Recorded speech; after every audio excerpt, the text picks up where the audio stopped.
Hello दोस्तों, नमस्कार। मैं प्रतिभा पांडे स्वागत करती हूँ आपके अपने यूट्यूब चैनल स्टोरी ज्योत प्रतिभा में। तो दोस्तों, आज आपके लिए लाए हैं सुख साधनों से जुड़ी कुछ जानकारी। वास्तविक सुख उसी में है जब आप सुख साधनों के स्वामी बने, ना कि उनके गुलाम। हमें वास्तविक सुख साधनों के स्वामी बनना है, ना कि हमें उनका गुलाम बन के जीना है। हमारा हर संकल्प एक ऊर्जा है जो हमारे जीवन को गति, दशा और दिशा प्रदान करता है। सकारात्मक सोच सुख में जीवन का आधार है। नकारात्मक विचार अपने आप में एक ऐसी ऊर्जा है जो इंसान की वृत्ति, वाइब्रेशन और वातावरण को दुखमयी बनाती है। यह खुद या दूसरों के लिए समस्याएं उत्पन्न करती हैं, साथ ही अपने लिए भी उत्पन्न करती हैं। हाइलाइट्स: हम सबके प्रति शुभ भावना व शुभकामना रूपी सकारात्मक शक्तियों की मात्रा को स्वयं में और दुनिया के हर स्तर पर बढ़ा सकते हैं। जीवन और संसार में अगर सकारात्मक वाइब्रेशन और उसकी मात्रा को ऊंचा उठाना हो तो हर व्यक्ति के मन में सच्चाई और सफाई होनी बहुत जरूरी है। हमारे रूहानी पिता परमात्मा निस्वार्थ प्रेम के सागर हैं। वह आध्यात्मिक ज्ञान, गुण और शक्तियों के शाश्वत स्रोत हैं। सुख साधनों का मालिक बनने में, न कि उनकी गुलामी, हमें अपने दैहिक स्वास्थ्य, स्वच्छता और सुंदरता पर ध्यान रखने के साथ साथ अपने मन, बुद्धि, भावना और विचारों को स्वस्थ, शुद्ध और सुंदर, सकारात्मक बनाने की जरूरत है। उसके लिए हमें अपने अंदर निरंतर चल रहे संकल्प और भावनाओं का निरीक्षण कर उसमें परिवर्तन करने की जरूरत है। इसमें हम वातावरण में बढ़ रही नकारात्मक ऊर्जा को समाप्त कर सकते हैं। इससे हम सबके प्रति शुभ भावना और शुभकामना रूपी सकारात्मक शक्तियों की मात्रा को स्वयं में और दुनिया के हर स्तर पर बढ़ा सकते हैं। वैसे तो दोस्तों, देखा जाए तो ज्यादातर लोग आज भौतिक चकाचौंध से दूर रहना चाहते हैं, किसी गहरी शांति या मानसिक सुकून की तलाश में हैं। यह तलाश आध्यात्मिक शक्तियों से संपन्न होती है और वातावरण के सानिध्य में आने से ही पूरी हो सकती है।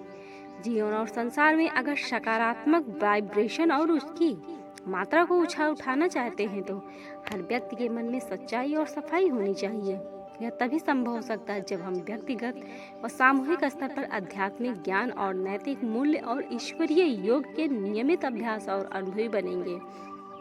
तो दोस्तों, दरअसल में कुछ बुनियादी बातों को नजरअंदाज कर चुके हैं, जैसे हर मानव मूल रूप में एक अविनाशी व ज्योति स्वरूप चेतन शक्ति आत्मा है। वह शांति, सुख, प्रेम, पवित्रता आदि सकारात्मक गुण और शक्तियों से संपन्न है। मूल आत्मिक स्वरूप में हम सब भाई भाई हैं, एक ही रूहानी पिता परमात्मा की दिव्य संतानें हैं। इन महीन ज्ञान को हम भूल चुके हैं। भौतिकता के आवरण ने हमें भाईचारे, विश्व बंधुत्व और वासुदेव कुटुंबकम आदि सद्भावनाओं से दूर कर रखा है। केवल सत्संग और आध्यात्मिक संगत के समय ही विश्व शांति, सद्भावना, मानवीय एकता व भाईचारे की बातें याद आती हैं। तो दोस्तों, हमें रूहानी पिता परमात्मा निस्वार्थ प्रेम के सागर हैं। वह आध्यात्मिक ज्ञान, गुण और शक्तियों के शाश्वत स्रोत हैं।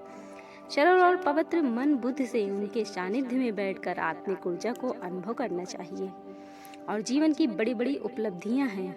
खासकर वर्तमान परिवेश में खुशहाल जीवन के लिए मानसिक शांति और संतुलन बनाए रखना जरूरी होता है।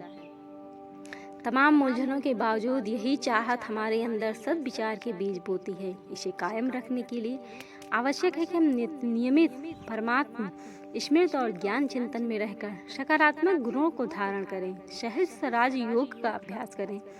ऐसे ही कंटेंट को सोशल मीडिया से लेना और सबको फॉरवर्ड करना है, जिससे समाज को सकारात्मक दिशा और दशा मिले।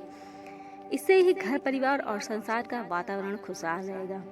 कड़वी यादों को भूलना सीखें। तो दोस्तों, हमारे सबके जीवन में कुछ कुछ यादें कड़वी होती हैं, कुछ अच्छी होती है। तो कोशिश करनी चाहिए कि हमें जो कड़वी यादें हैं उसे भूल जाएं।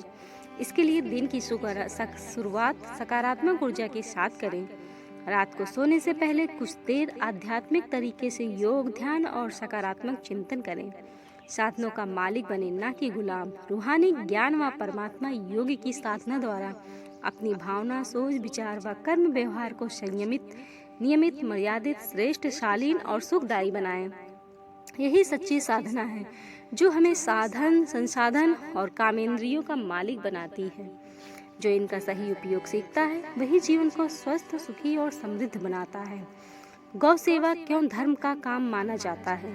जीवन एक ऐसी यात्रा है जिसके लिए ना तो कोई निर्देश दिए जा सकते हैं और ना ही किसी को इस यात्रा में आने वाले विभिन्न पड़ावों के बारे में कुछ ज्ञात होता है।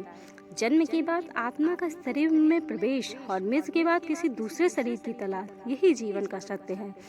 जो व्यक्ति सत्य को जान लेता है, उसे समझ लेता है, वह अपने सभी उद्देश्यों को बहुत आसानी से पा लेता है। तो दोस्तों, आपको हमारी यह वीडियो कैसी लगी हमें कमेंट में अवश्य बताएं और अच्छी लगी हो तो मित्रों में शेयर करना ना भूलें और हमारे चैनल को लाइक, शेयर एंड सब्सक्राइब जरूर करें। लास्ट में बेल आइकन दबाना बिल्कुल मत भूलिएगा। धन्यवाद दोस्तों।